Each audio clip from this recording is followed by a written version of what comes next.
Eu quero hoje terminar, se Deus quiser, porque eu sinto que hoje é a última. Eu estou com isso no meu coração já há algum tempo, e me parece que o Senhor está convocando. Quem está acompanhando as mensagens que eu estou pregando, tem uma série de mensagens que começou na ceia, falando sobre nós nos oferecermos ao Senhor, e duas outras mensagens, que foi uma na segunda-feira passada e outra no domingo, ontem, que o título é Heróis da Fé, parte 1 e parte 2, que é a sequência. O Senhor nos convocando para que a gente se posicione como igreja, como povo de Deus, como indivíduos na sociedade. E ontem, repito, eu dizia que nós temos uma responsabilidade de, uma vez que somos luz, sermos o que somos em qualquer lugar que estivermos, para que as pessoas possam ser alcançadas. Repito, vidas que não conhecem a Cristo conhecerão através de nós. Então nós temos uma missão. O Senhor está levantando heróis da fé nesta geração, porque Hebreus 11 conta o rol dos heróis da fé, e Hebreus 12 continua agora inspirando. Uma vez que a gente conheceu os heróis da fé do passado, nos tornemos os heróis da fé deste tempo. Então o rol dos heróis da fé não é para a gente acender uma vela para aqueles que lá viveram, é para a gente olhar para eles e nos inspirar na certeza de que o Deus que usou eles também nos usará. Hoje, na caixinha de perguntas, alguém me perguntou por que hoje muita gente diz que Deus fala com ele e parece que fala mais com ele do que falou com Abraão, com Isaac, com Jacó, E eu respondi dizendo: e por que essa veneração a essas pessoas do passado, e esse exclusivismo, achando que eles eram melhores ou mais merecedores ou privilegiados de terem ouvido Deus e se relacionado com Deus, em detrimento de nós? O fato deles serem mencionados é porque a Bíblia conta a história deles, mas no mesmo tempo em que eles viveram, tantos outros que a Bíblia não menciona tiveram experiências tão poderosas quanto. Nos dias de hoje, pessoas estão vivendo experiências tão poderosas quanto. Talvez nunca ninguém vai contar a história, o que não significa que eles não estejam vivendo. O que a gente precisa ficar bem compreendido na nossa consciência é que estes homens e mulheres ditos heróis da fé eram homens e mulheres tal como nós somos, cheios de falhas, cheios de medos, cheios de temor. O pai da fé é um cara que em algum momento duvidou da própria... O pai da fé duvidou. O nascimento de Ismael é uma prova da dúvida da promessa de Deus, e ainda assim Deus permaneceu fiel.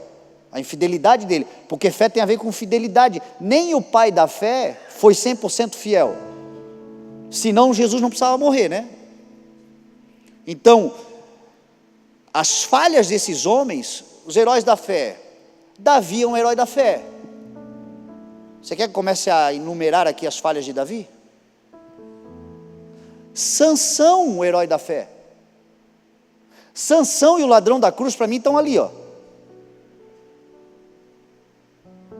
Porque ambos eram da nação de Israel, ambos cresceram no conhecimento das Escrituras, mas escolheram a vida errante. Sansão viveu a vida inteira aprontando, e ainda assim o Espírito de Deus se apossava dele para cumprir um chamado, porque ele tinha um chamado muito forte, e ele foi brincando com isso até o dia que ele se levantou e achando que Deus ia com ele de novo, e naquele dia Deus não estava com ele, e ele se arrebentou, e ele teve os olhos furados, e ele foi escravizado. E a verdade é que a vida de Sansão, desde o primeiro momento que Deus o tomou, a primeira vez que Deus o toma, ele já faz uma besteira. Qual é a primeira vez que Deus o toma? Ele estava andando, os seus pais, e um leão veio para atacá-los. A Bíblia diz que ele ataca o leão, rasga o leão como se fosse nada, e deixa o leão jogado lá e foi embora. No outro dia ele volta e encontra mel na boca do leão, do cadáver do leão. O que ele faz? Ele pega o mel e come. O que ele não poderia fazer? Tocar em cadáver. Ele era um nazireu. Um nazireu tinha um voto de santidade, que o nazireu ele não podia nem ir em velório. E ele sabia disso, porque foi dito aos seus pais que ele seria nazireu desde o início. Pois o cara vai, ainda gurizão, novo, primeira vez que Deus, ele já mete a mão num cadáver, ele já se contamina. E assim ele foi fazendo. Mas está aqui no rol de heróis da fé. Porque no último momento ele ainda se consertou com Deus, enfim. Mas por que a Bíblia faz questão de contar os podres?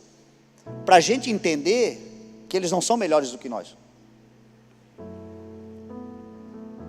E para a gente também se responsabilizar, no sentido que quem erra sem referência tem um peso, quem erra com referência tem outro peso.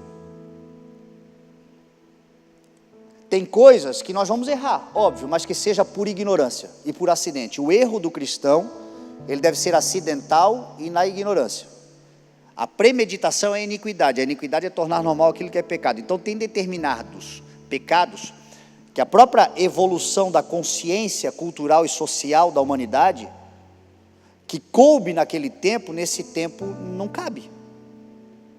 Por quê? Porque a gente já viu que deu errado, a gente já sabe qual é a consequência. Então, errar uma vez é humano, errar duas vezes é a burrice mesmo, como dizem. Então, a humanidade emburrece quando persiste em erros que a gente já sabe que vão dar errado. Então, tem coisas que eles fizeram que para nós não vai ser dado a condição de fazer, porque a gente tem plena consciência, a consciência está mais iluminada da sociedade dessa época, dos cristãos pelo menos dessa época. Agora, eles não foram perfeitos, nós também não somos, mas ainda assim Deus está nos convocando para sermos heróis da fé, na nossa geração. E eu quero só comentar aqui os versos finais do capítulo 12, para, se Deus quiser, encerrar essa temática. O verso de número 12, do capítulo 12, está ali na tela?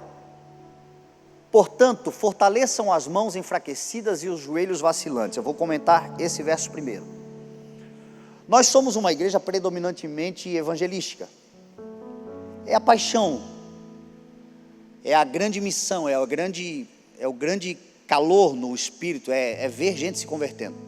Eu, pelo menos, o meu ministério, Fernando, eu sei que tem muitos ministérios aqui dentro, né? Pastorais, proféticos. O meu é muito evangelista.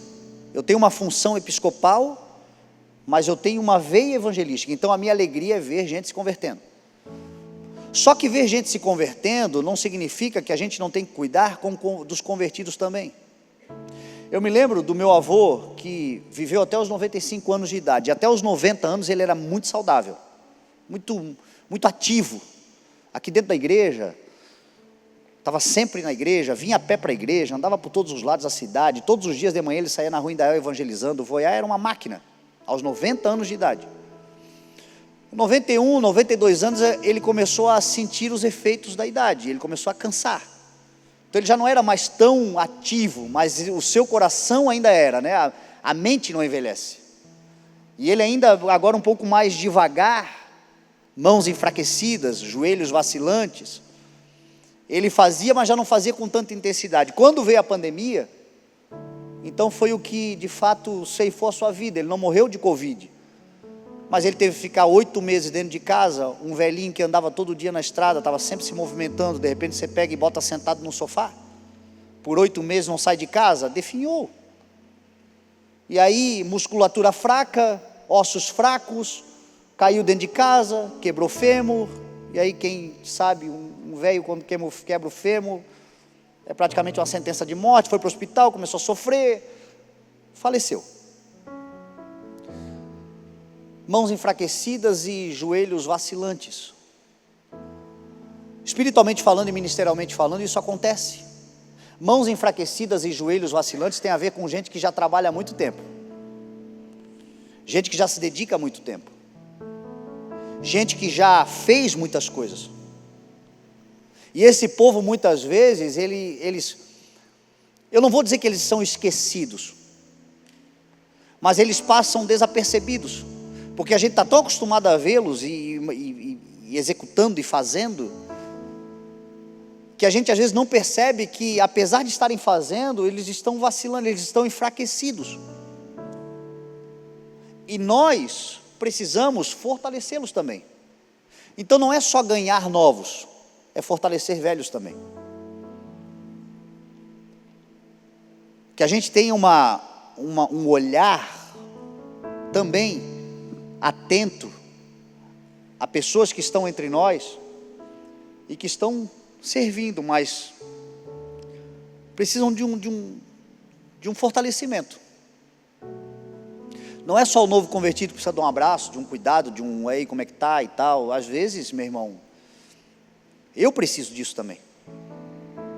A diferença talvez entre eu e um novo convertido é que eu já tenho uma consciência de que eu sirvo a Deus, e apesar que não está muito bom, daqui a pouco vai melhorar, e eu não vou negociar o que Deus me deu. Enfim, já decidi. Se não vier nenhuma palavra de conforto, está tudo certo. No sentido de que eu não vou me perder por causa disso. Mas se vier uma palavra de conforto de alguém que está atento e percebe a fragilidade, a gente se fortalece mais rápido. A gente se anima, vem poxa, eu também fui notado. Muitas vezes é a resposta da nossa oração em Deus, porque a gente sabe que Deus, para se manifestar na nossa vida, Ele não precisa vir numa fumaça dentro do quarto. Ele se manifesta através de um irmão que simplesmente percebe. E aí tu diz, pô, obrigado, Senhor. Porque talvez eu tenha orado lá em casa, estou falando de mim, não que eu esteja precisando agora, não estou, mas eu estou me usando como exemplo, porque às vezes as pessoas acham que a gente é inabalável e nós não somos. Então às vezes, quem sabe eu orei lá em casa, Deus, hoje eu não estou legal, não estou bem, eu preciso de ajuda, me dá uma palavra, eu preciso. Aí de repente alguém te encontra, poxa, precisa de alguma coisa? Posso te ajudar? Percebi isso, e de repente sai da boca da pessoa a resposta da tua oração. Quem é maduro sabe que não é a pessoa, é Deus que ouviu a oração do quarto. O que isso faz? Fortalece, pô. Porque às vezes você está servindo tanta gente, tantas coisas, você está vendo Deus te usar para tantas pessoas, mas você está com uma demanda. Então que a gente entenda isso. Às vezes a gente precisa mesmo pegar a velharia assim, sentar com a velharada e trocar uma ideia. Porque nós somos ótimos evangelistas, é uma igreja de um caráter evangelístico, mas tem a galera que está aí. E até para sustentar os novos que vão chegando, a gente precisa dos velhos bem firmados. Eu sempre falo que um avivamento de Deus, ele é a junção da visão do jovem com o sonho do velho. Há uma conciliação geracional. Se não houver essa conciliação geracional, não haverá um avivamento. Porque Atos 2 vai dizer isso. Os jovens terão visões, os velhos terão sonhos. Ou seja, essa conciliação geracional, e aqui não tem propriamente a ver com idade biológica, é tempo de carreira cristã, é tempo de vida com Deus. Tem gente aqui que, apesar dos seus 30 e poucos, é velho já na fé. E a mão enfraquece, o joelho vacila. E aí a Bíblia está dizendo, portanto nós, chamados a sermos heróis, a cuidarmos, a estarmos à frente da igreja, a liderarmos o povo de Deus, a conduzirmos, devemos fortalecer as mãos cansadas, enfraquecidas e os joelhos vacilantes. O número 13 vai dizer assim: façam caminhos retos para os seus pés, para que o manco não se desvie, antes seja curado. Façam caminhos retos para os seus pés, para que o manco não se desvie, antes seja curado. Olha que interessante. O que cura alguém que está cambaleando, tropeçando, mancando, não é um movimento, é a doutrina.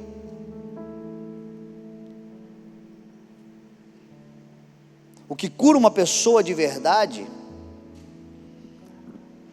não é a experiência sobrenatural de um dia, de um sentimento, apesar que,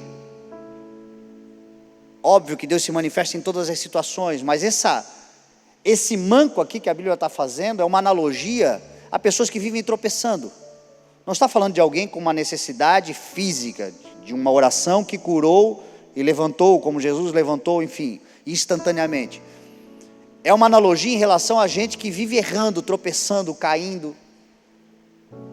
E o que cura essas pessoas não são movimentos, mas são doutrina. É a doutrina de uma igreja reta na palavra, de uma igreja com um caminho consolidado, aplainado, definido, e que não se desvia nem para a esquerda nem para a direita, uma visão. Tem muita gente aqui na igreja que chegou aqui mancando, cheio de manca, engana a lajota, vai para um lado, vai para o outro. Mas aí eles veem que a gente não vai se desviar nem para a direita nem para a esquerda, nós temos uma visão clara, nós temos uma determinação. Muitas vezes questionam, se opõem, duvidam, reclamam, só que o caminho não vai se adaptar a eles é que vão se adaptar ao caminho. E quem entra mancando, se adaptar a um caminho de retidão, vai aprender a andar corretamente. E é o que o texto está dizendo. Vai fazer alguma coisa na tua vida? Vai estabelecer uma liderança, um ministério, um projeto de Deus, qualquer coisa que Deus tenha colocado na tua mão, faça de forma reta. Não negocia, não negligencia, não relativiza, não corrompe, não se conforma, não toma forma de qualquer coisa, de ideal ou pensamento ou opiniões de terceiros que vão diferente daquilo que Deus já falou ao teu coração. Porque fazer um caminho reto é fazer exatamente como Deus planejou. Outro dia eu preguei sobre isso. Quem estava na igreja ouviu eu falando sobre os grandes homens que viveram coisas interessantes com Deus. Qual foi o mérito deles? Fazerem o texto vai dizer assim, fazerem exatamente. Noé fez exatamente como Deus ordenou. Davi fez exatamente como Deus ordenou. Abraão fez exatamente como Deus ordenou. Moisés fez exatamente como Deus ordenou. Ou seja, estabeleceram um caminho reto para os seus pés. Primeiro para mim. Quando eu estabeleço um caminho reto, eu estou estabelecendo primeiro para eu andar. E uma vez que eu começo a andar nesse caminho reto, sem me desviar, sem perceber, eu vou curando muita gente. Sem perceber.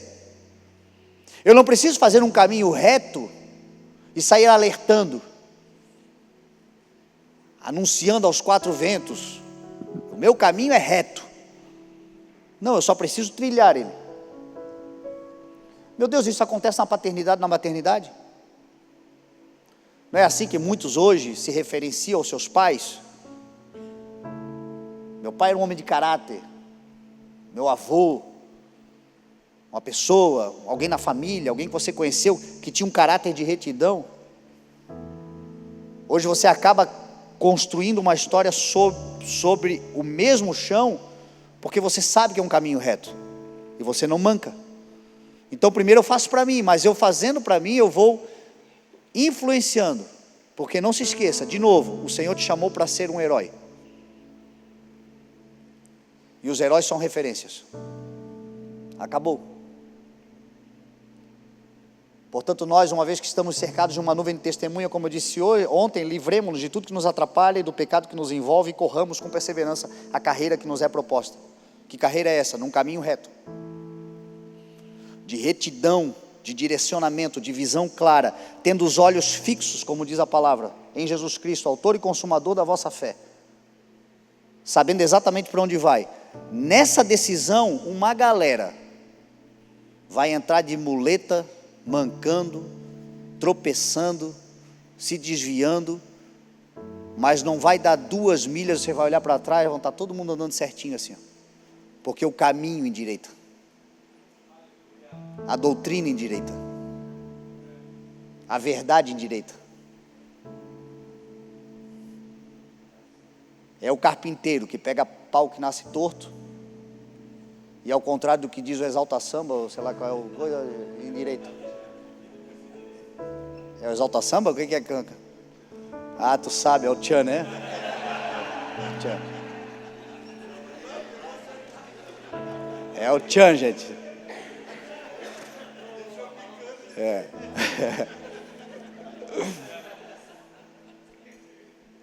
Todo mundo tem um passado, né, pastor Alex? E é isso aí. Então vamos adiante, para nós encerrarmos. O verso de número 16... Não, vai do 14 até o 17. Isso aqui eu falei ontem: esforcem-se para viverem em paz com todos e para serem santos, porque sem santificação ninguém verá o Senhor. Isso aqui é muito importante, tomem muito cuidado para que ninguém se afaste da graça de Deus e que nenhuma raiz de amargura ao brotar cause perturbação e contamine a muitos. A minha versão diz: ninguém se exclua da graça de Deus. Pode seguir. Para que não haja nenhum imoral ou profano como Esaú, que por uma única refeição vendeu seus direitos de herança como filho primogênito. Como vocês sabem, ele foi rejeitado e posteriormente, quando quis herdar essa bênção, porque não encontrou lugar para arrependimento, embora a buscasse com lágrimas. É até aí. O que diz a palavra ali no verso 14 de novo? E no verso 15: para nós buscarmos a santificação, sem a qual ninguém verá o Senhor, e que não haja entre nós imoralidade ou profanação. A imoralidade a palavra ali é pornografia. A palavra ali tem a ver com fornicação, com sexo ilícito, com todo e qualquer relacionamento sexual que não seja entre um homem e uma mulher no casamento.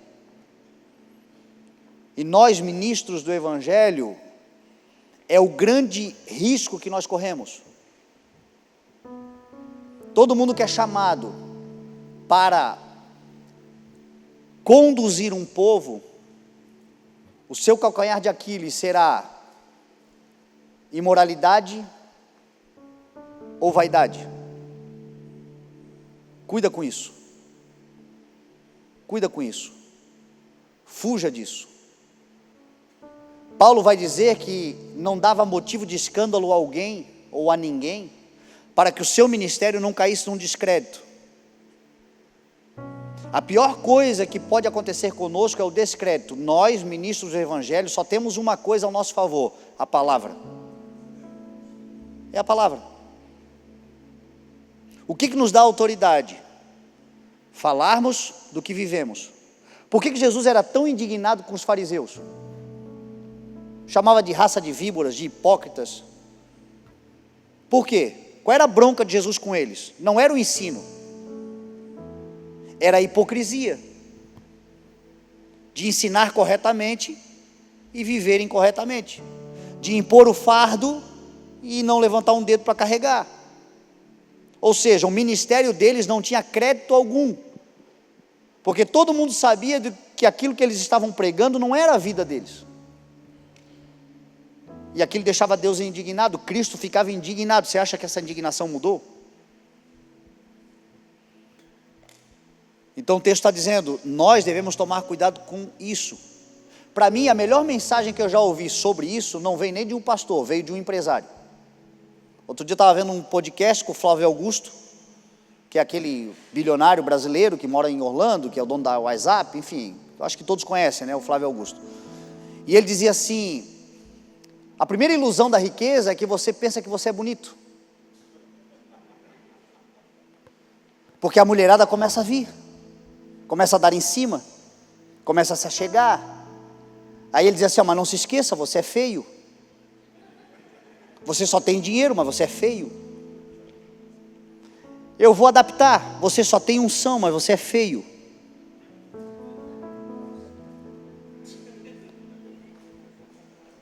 Você só tem uma graça de Deus que te dá carisma. A palavra graça vem da palavra cariz, que é a mesma palavra carisma.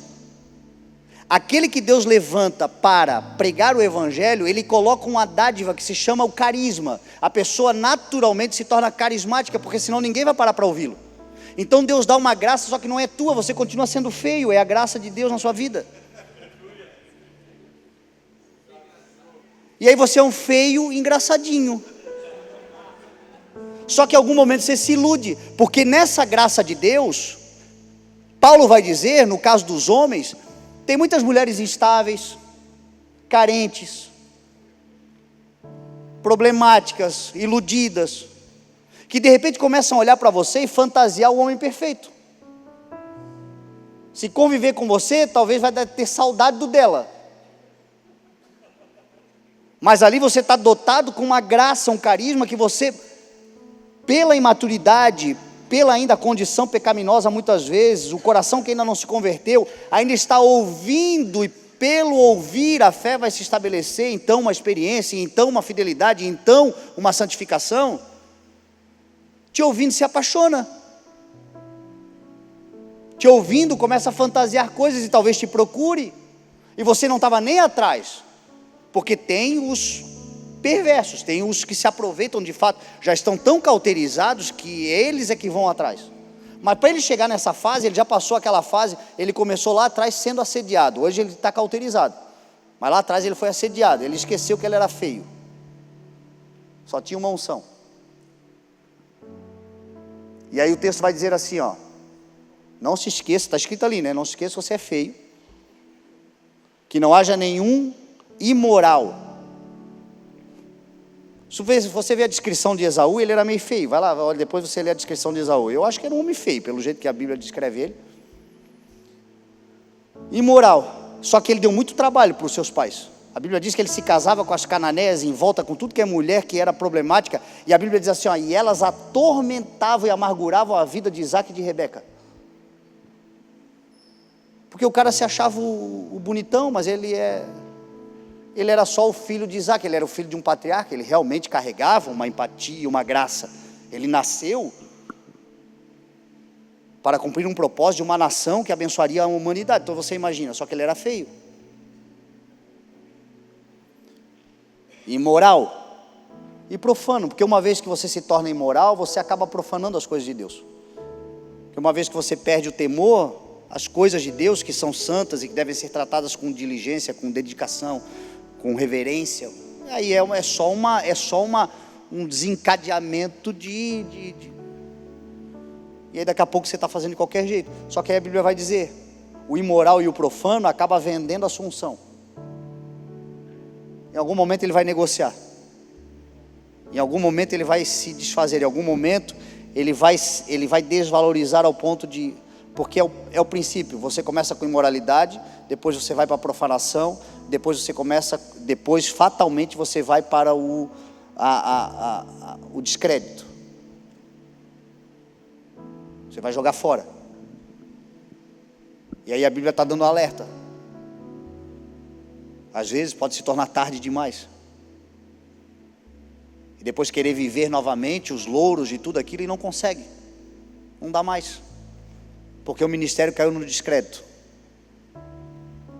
Então eu acho que essa é a segurança. Se você se olhar e souber que é feio,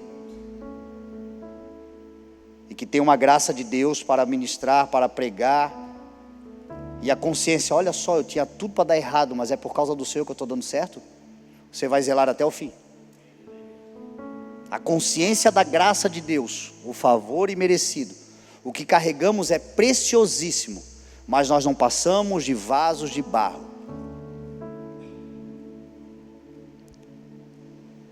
Vai terminar o verso de número 20.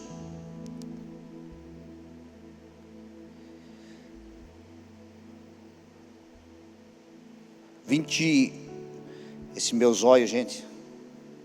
Não, verso de número 28, perdão. Para encerrar, portanto, já que estamos recebendo um reino inabalável, olha só o que é o reino de Deus: inabalável, indestrutível, poderoso, eterno, maravilhoso, reino de todos os reinos. Sejamos agradecidos e assim adoremos a Deus de modo aceitável, com reverência e temor. 29. Pois o nosso Deus é fogo consumidor. Consciência do reino inabalável que nós estamos recebendo. Pode deixar lá na tela.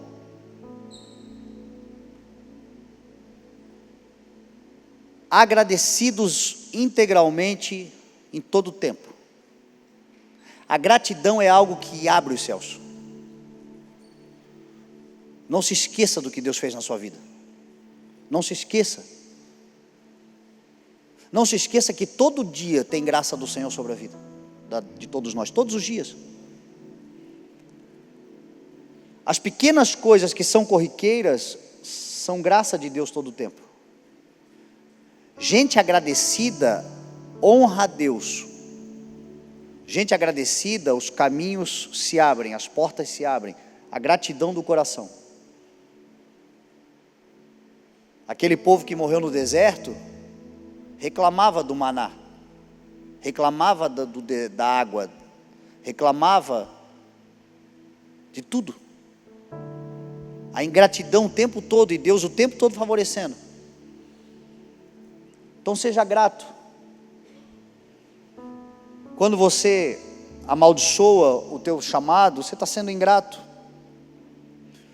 Quando você reclama do que Deus já colocou nas tuas mãos, e tudo que Deus coloca na nossa mão demanda também de ônus, responsabilidade, vigilância, cuidado. É óbvio, qualquer coisa que seja relevante demanda de sacrifício, qualquer coisa, quanto mais o reino inabalável. A Bíblia diz que o reino é conquistado com força, e aqueles que usam de força se apoderam dele. Então, de novo, é aquilo que eu comecei ministrando no início, não cai do céu, desce, não cai. Nada vai cair, vai descer, mediante a pedir, buscar, bater, se dedicar, confiar, agradecer, persistir, perseverar. De tempos em tempos o Senhor vem e faz uma prestação de contas, de tempos em tempos na nossa vida. Não será só naquele dia será a grande prestação de contas, mas de tempos em tempos, quem já tem um tempo com Deus sabe que Deus é cíclico. De tempos em tempos Ele parece que dá uma visitada na nossa casa e dá uma prestação de contas. E aí, como é que está? O que eu estou te... E aí a gente percebe que ou a gente fica estacionado, ou a gente dá uns 3 passos para trás, ou o Senhor acrescenta coisas novas, porque Ele vai vendo a evolução. Entretanto, o Senhor é paciente, longânimo, não querendo que ninguém se perca, mas que todos cheguem ao arrependimento. Mas a gratidão é uma ferramenta poderosíssima para a gente avançar, e assim adorar a Deus de forma aceitável, com reverência e temor, pois o nosso Deus é fogo consumidor. Essa palavra fogo consumidor é o escritor replicando Deuteronômio capítulo 4, verso 26.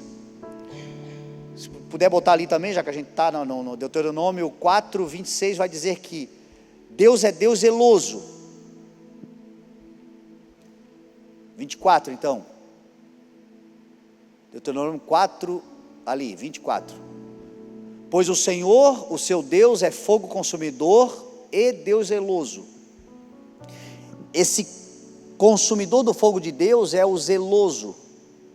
E a palavra zeloso, Jesus teve um discípulo que chamava Simão Zelote, que significa a mesma coisa. E essa palavra zeloso é ciumento. Só que não é o ciúme que a gente considera o nosso ciúme da insegurança, é o ciúme da proteção. O que Deus te deu é valioso, e porque é valioso, Deus zela, Deus tem ciúme. Quem vai explicar isso bem é Tiago. Se você está acompanhando na Bíblia, uma folha para frente, bota lá, Tiago capítulo 4, verso... é o final também, eu acho que é o verso 20, Tiago 4, 20 alguma coisa. Vai dizer que o Espírito que Deus colocou em nós e que nos habita tem fortes ciúmes. Deixa eu achar aqui, porque quando a gente lê, a gente entende melhor, né?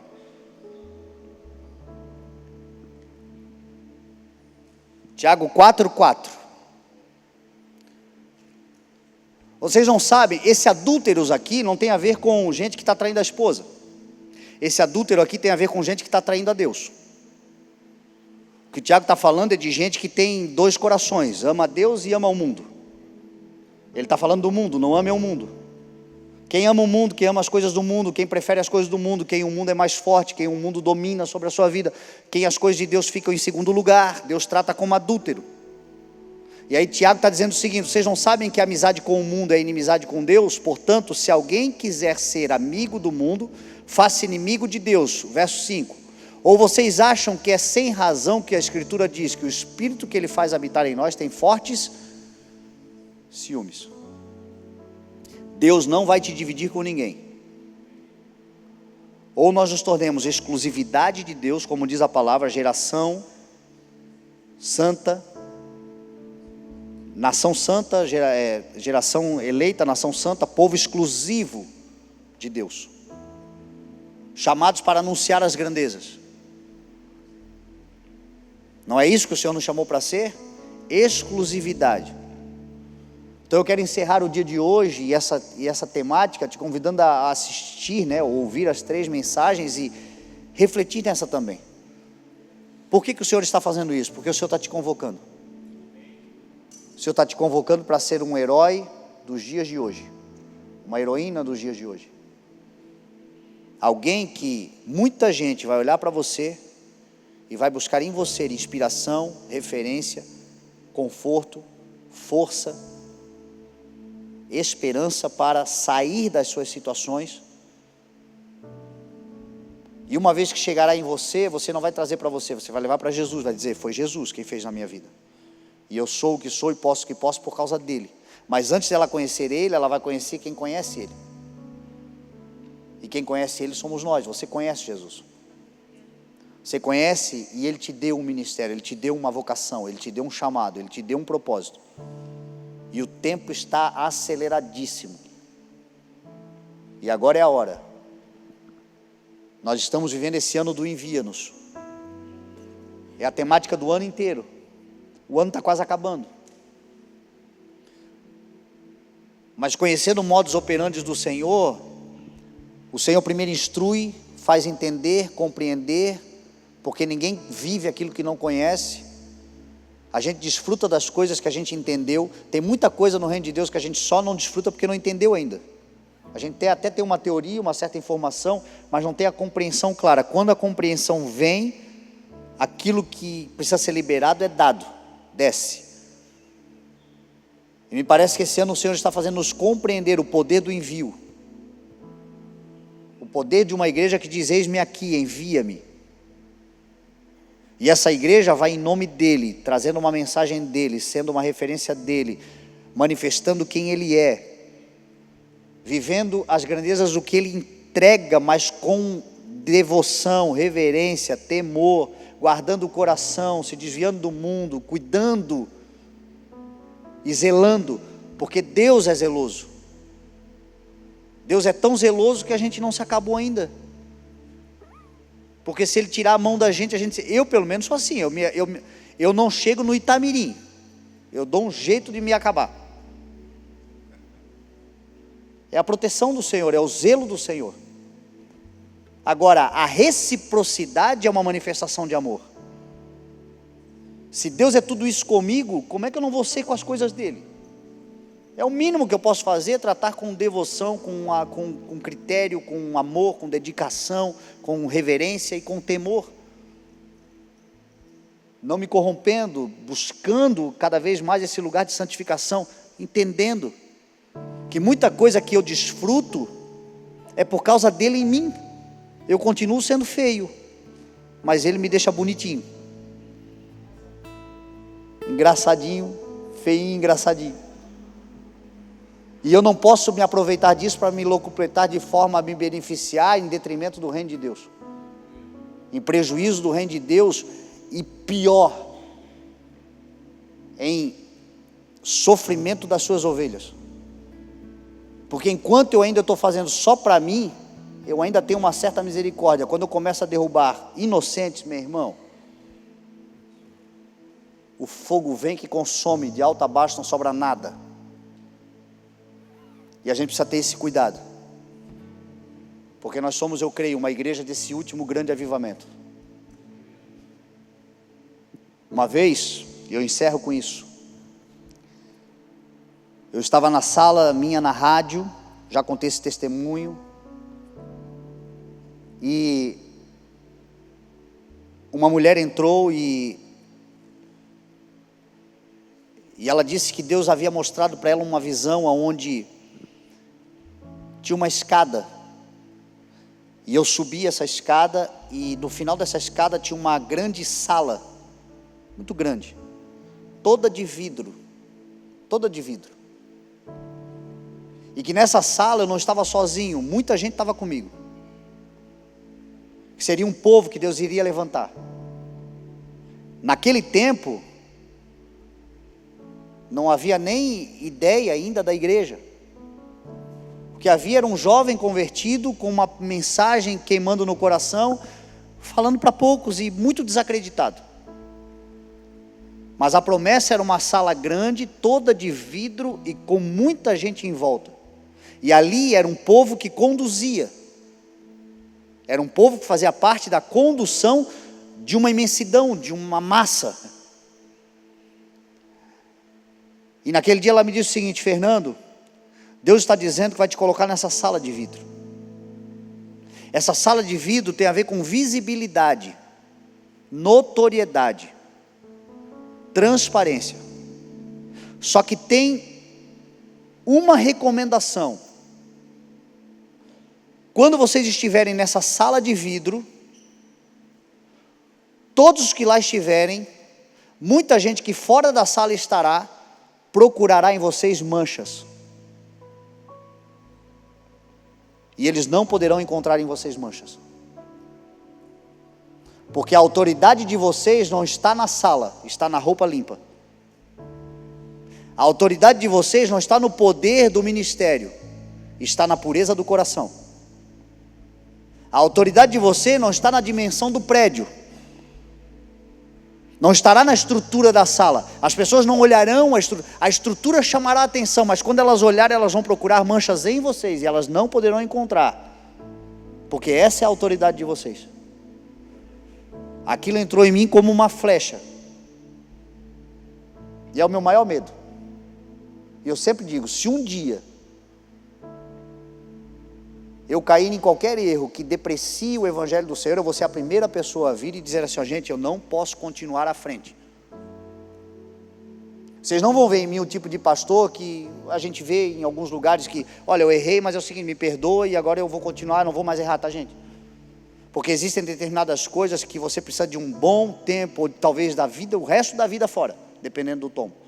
Não significa que você não vai ser salvo, não significa que Deus não vai te perdoar, mas significa que para executar o que Deus tinha te dado tão precioso, você caiu num descrédito. Então cuidado com o descrédito. Preserva o que Deus está te dando. Trate como o bem mais valioso. Não existe nada mais valioso do que o ministério que Deus colocou na tua mão. Porque nós já estamos dentro dessa sala. Essa sala já é uma realidade na nossa vida. E já tem bastante gente procurando mancha em nós. Mas em nome de Jesus, não encontrarão.